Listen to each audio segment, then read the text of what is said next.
ఎవరైనా చచ్చిపోయేది అనగానే కుటుంబం అంతా తలుపులు మూసుకొని గంతులు వేస్తారు. ఇది ఎక్కడి పైశాచిక ఆనందం అధ్యక్ష? ట్విట్టర్ చూడండి మీరు. అదేవిధంగా అధ్యక్ష ఇన్ఫ్రాస్ట్రక్చర్, నూతనంగా తెలంగాణ రాష్ట్రానికి ఒక గొప్ప ఇన్ఫ్రాస్ట్రక్చర్ ఉండాలి. హైదరాబాద్ నగరం అంతర్జాతీయ నగరం కావాలి, ప్రపంచ దేశాలతో పోటీ పడాలి. పక్కనున్న బెంగళూరు, ముంబయో, లేకపోతే చెన్నైయో, లేకపోతే ఢిల్లీయో కాదు, న్యూయార్క్, టోక్యో, సియోల్ లాంటి నగరాలతో పోటీ పడాలని ఈరోజు మన వల్ల అయింది మనం చేసి కేంద్ర ప్రభుత్వం సహకారం తీసుకోవాలని మా ప్రభుత్వం చేస్తుంది. నిన్న మన ఆయన పదే ఢిల్లీ పోతున్నాడు అనేది అన్నాడు అధ్యక్ష. లిస్ట్ కూడా చెప్పదలుచుకున్నాను నేను ఇప్పుడు ఈ సందర్భంగా.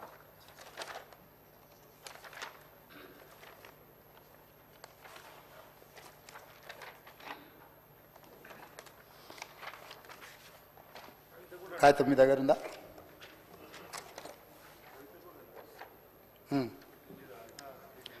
ఢిల్లీకి ఏమైనా గోటీలు ఆడుకోనికి పోతున్నా అధ్యక్ష. నేనేమన్నా 32 సార్లు పోయినా అధ్యక్ష ఢిల్లీకి, ఒక్కసారి కాదు. భవిష్యత్తులో ఇంకా 300 సార్లు అయినా పోతాం అధ్యక్ష. ఈ 15 నెలల్లో నేను 32 సార్లు ఢిల్లీకి పోయినా.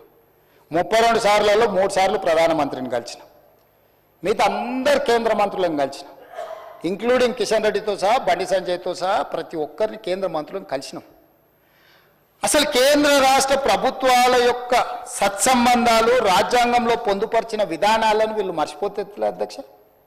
కేంద్ర రాష్ట్ర ప్రభుత్వాల మధ్యలో ఉండాల్సిన, కొనసాగించాల్సిన సత్సంబంధాలు, కేంద్ర ప్రభుత్వ పరిధిలో ఉండే అంశాలు, రాష్ట్ర ప్రభుత్వ పరిధిలో ఉండే అంశాలు, కేంద్రం రాష్ట్ర పరిధిలో ఇద్దరిలో కలిసి ఉండే అంశాల ప్రాతిపదికన నిర్ణయాలు జరుగుతాయి అధ్యక్ష. అనుమతులు ఇవ్వాలి, నిధులు ఇవ్వాలి, దానికి సంబంధించిన విషయాలను మనం కేంద్రానికి విడమర్చి చెప్పాలి. ఈరోజు నేను ఢిల్లీకి వెళ్ళినప్పుడల్లా ఢిల్లీకి పోయినా కలిసిన నరేంద్ర మోడీ గారిని, దేశ ప్రధానమంత్రి. ఈ దేశ ప్రధానమంత్రిని గౌరవించే సంస్కృతి నాకున్నది, మీకు లేకపోవచ్చు. మీరు కేసుల కోసమే చీకట్లో గెలుచుకుంటూ ఉండొచ్చు. మీరు మీ సంపాదనను కాపాడుకోవడానికి మీరు ఎవరైనా కాళ్ళు పట్టుకోవచ్చు. నాకే ఉంది, బాజాప్తా గెలిచిన బడేబాయ్ అన్నాడు. Yes, on the floor, on record.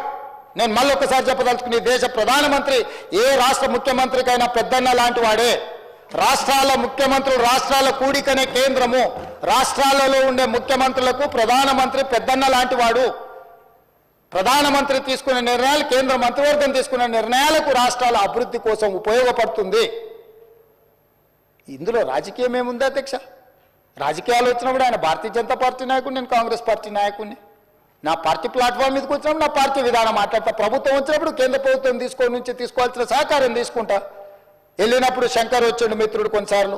రేపు వెళ్ళాలి చూస్తే మహేశ్వర్ రెడ్డి గారిని అయినా తీసుకొని వెళ్తా. ఒకవేళ వాళ్ళు పరిచయాలు ఉన్నాయి, దానివల్ల తెలంగాణ రాష్ట్రానికి ఉపయోగపడతాను. కిషన్ రెడ్డి గారిని 4 సార్లు కలిసినాం, మాట్లాడినాం, 5 సార్లు మాట్లాడినాం. నాకేముంది అధ్యక్ష? ప్రజలు నిర్మలా సీతారామన్ గారిని, లేకపోతే అమిత్ షా గారిని, అందరినీ కలిసిన అధ్యక్ష. నేను కలవని మంత్రి ఎవరైనా కేంద్రంలో ఉన్నాడా? ఈ తెలంగాణ రాష్ట్రానికి సాధించుకోవాల్సిన అనుమతుల విషయంలో, నిధుల విషయంలో కేంద్రంలో ఉన్న ప్రతి ఒక్కరిని కలిసిన, ప్రధానమంత్రి గారిని కలిసి నివేదిక ఇచ్చి అక్కడి నుంచి మంత్రులకు పంపించి మంత్రులతోని ఫాలో అప్ చేసి, నేను ఒక ఐఏఎస్ ఆఫీసర్ కంటే ఎక్కువ, ఒక క్లర్క్ కంటే ఎక్కువ ప్రతి టేబుల్ దగ్గరకు పోయి తెలంగాణ రాష్ట్రానికి కావాల్సిన వాటి కోసం నేను ప్రయత్నం చేసిన అధ్యక్ష. తప్ప నేను పోయి వచ్చినందుకు నేను సాధించింది వరంగల్ ఎయిర్పోర్ట్ నేను తెచ్చింది కాదు అధ్యక్ష. రీజనల్ రింగ్ రోడ్డు నార్త్ ఉత్తర భాగం టెండర్లకు వచ్చింది నా వల్ల కాదు అధ్యక్ష. 4,000 కోట్ల ప్రపంచ బ్యాంక్ హెల్త్ ప్రాజెక్టు అప్రూవల్ తీసుకొచ్చింది నేను కాదు అధ్యక్ష. డిఫెన్స్ ల్యాండ్స్ ఎక్స్చేంజ్ కంటోన్మెంట్లో రాజశేఖర రెడ్డి గారు ఉన్నప్పుడు, మన్మోహన్ సింగ్ గారు ఉన్నప్పటి నుంచి 20 ఏళ్ళ నుంచి మొదలు పెడితే ఈ రోజు వరకు కంటోన్మెంట్లో డిఫెన్స్ ల్యాండ్స్ రాలేదు అధ్యక్ష. వీళ్ళు 10 ఏళ్ళు కూడా వేయలేకపోయారు అధ్యక్ష.